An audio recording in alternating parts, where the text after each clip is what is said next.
Hello. Now for our first maths lesson. And our first maths lesson is actually a recap of some of the skills that you've done before, thinking back over the years, and then a slight extension as we go through. Some of you will have seen it before, but it's just that recap, thinking about the way in which we can use our knowledge to help us answer questions. And we're going to be looking at multiplying two-digit numbers by a one-digit number. So first off, quick vocab check. We know that multiplication is the same as adding a number multiple times to itself. So if I was doing, for example, 3 sixes, I could add 3 sixes together, or I could times 3 by 6. Same for example here, 3 times 3 is the same as 3 plus 3 plus 3. 3 lots of 3. A product is the answer to a multiplication calculation. And we've talked about this before, but it's really worth knowing. A product is the answer to a multiplication calculation. So our first question, 3 times 27. Lots of ways you can go about it. So we're going to talk about a few different ways that we might do it. Our first way is going to be thinking about, actually we could use what's called continued addition, which we've got here. We could do 3 lots of 27. So we do 27 plus 27 plus 27. Or we could do 27, 3 plus 3 plus 3, and do that 27 times. Now, both of these are slightly long-winded, and there's quicker ways to do it. So what quick ways can we do? Well, let's have a look at 100 tens and ones and using counters to explain what we're trying to do. So in each row here, we have 2 tens and 7 ones. We have 21. And we have that 3 times, 3 lots of 27. Now, this is good in the way that we can look at it and go, okay, we know how many ones, we know how many tens we need. But the problem here is we've got too many ones in the ones column. Remember, we can, when we get to 10, we move them into the tens column. So let's do that.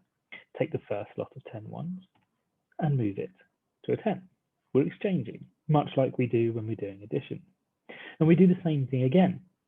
Still, there are 10 there, so we can take 10 out and put it into the tens column. And that leaves us with 1. So now we can find our answer, because we can count up how many 10 we have, and we can count out how many ones we have.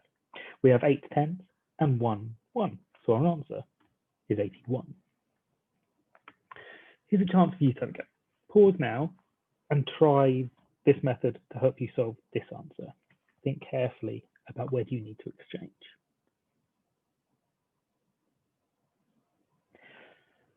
Okay, so let's have a look again. We've got 3 times 42.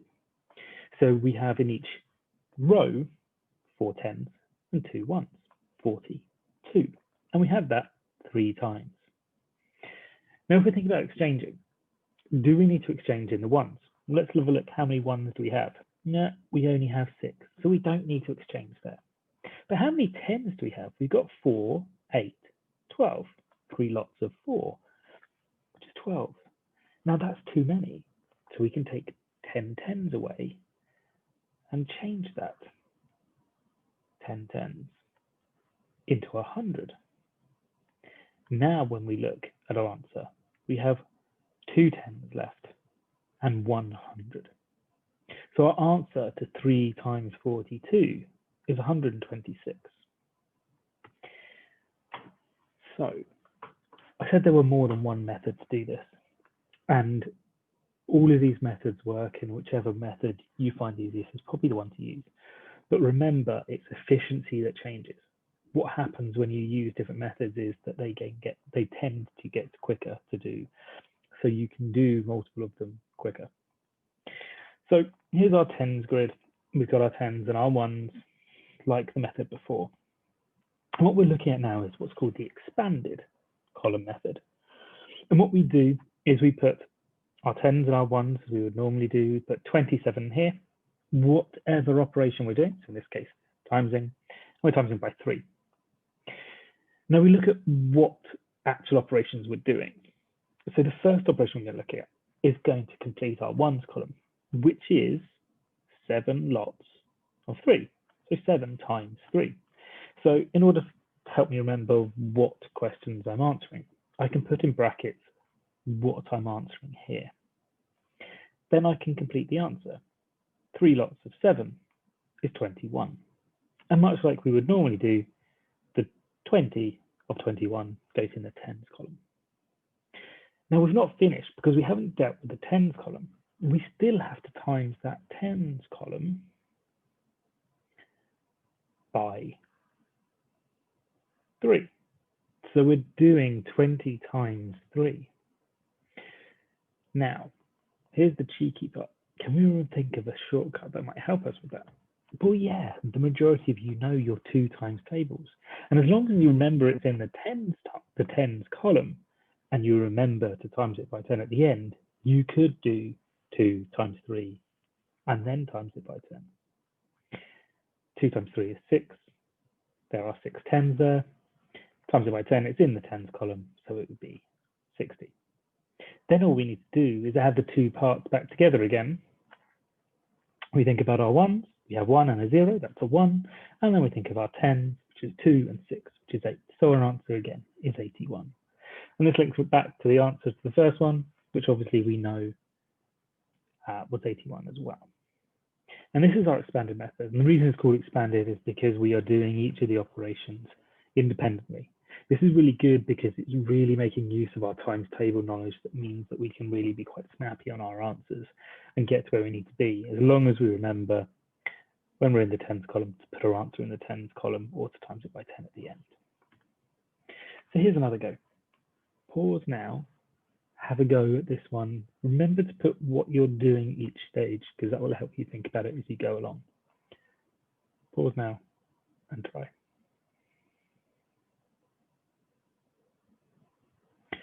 Okay, first step. What we want is to figure out the ones column. So we do our 8 times our 3, which is here. Now we can remember our 8 times table, and we know our answer is 24. The next step we need to do is our tens. So we're going to do 60 times 3. 6 times 3 is 18, but it has to be in the tens column. And there it is. So we remember that we need to put the 0 in the ones column. Or 3 times 60 is 180, which you can see there as well. 3 times 6 is 18, times by 10 is 180.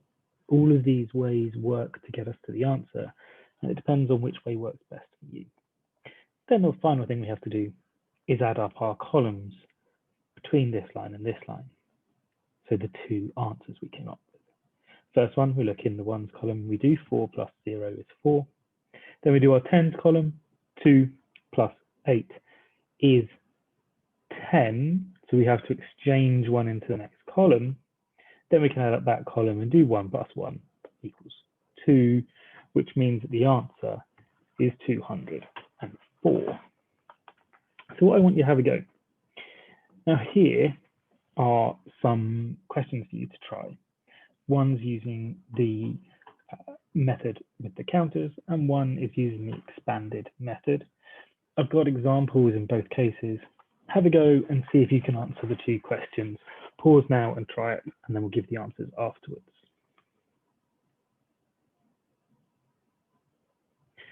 Okay, so our answers. If we're doing Brecht's method, our answer is going to be 204. If we are doing Rosie's method, we make sure that we put the operation we're doing alongside whatever we're doing. I would actually put it this side. This makes more sense to me because it's out of the way and it doesn't matter if I go into them this way. So for me, this is the easier way to do it. I do 8 times 6, which is 48. And then I do 20 times 6, which is 120. Add them together and I get 168. If you didn't get those right, you can always go back and watch, review what we've done before in this video and have a go at those and see if you can get to the right answer that way. I'm going to show you another way. This is called the compact column method. And we're going to go back to that first initial question, 3 times 27. There's our counters, and here's the compact method. And what you'll notice is that we only have the answer here. And this is because we can use tricks that we know from before to help us answer these.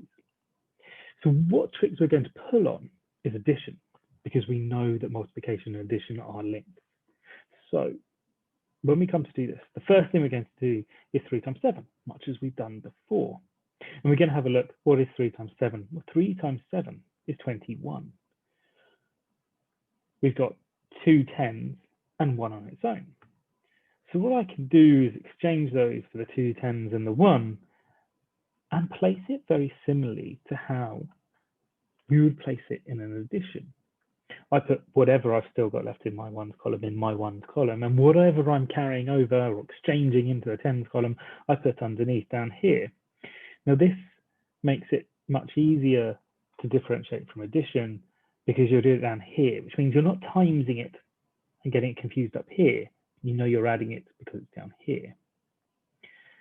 The next thing we have to do is our 3 times 2. Now 3 times 2 in the tens column is 6.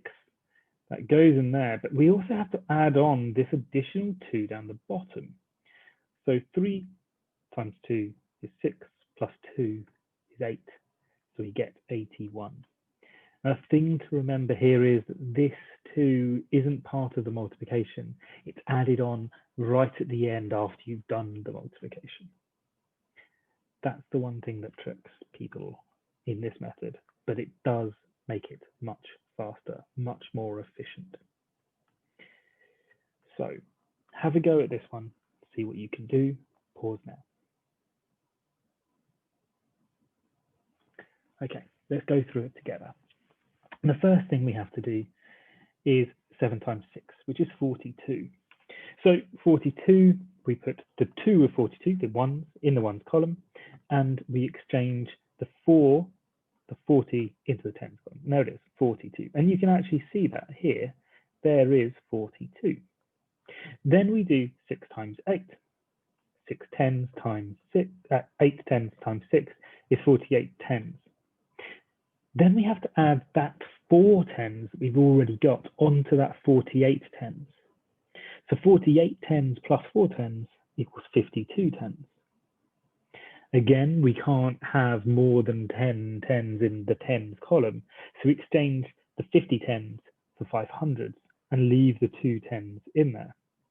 Now haven't got anything in our hundreds column, so we could place it down here and do nothing plus 5, or we can just place it here and you can see there's our 52. This is harder, but if you use it, you become much quicker at doing more complicated multiplication. If you need to practice that, practice it. Here are some questions for you to try. Have a go.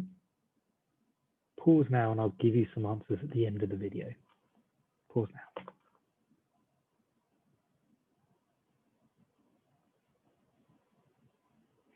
Okay, so our answers for these are here.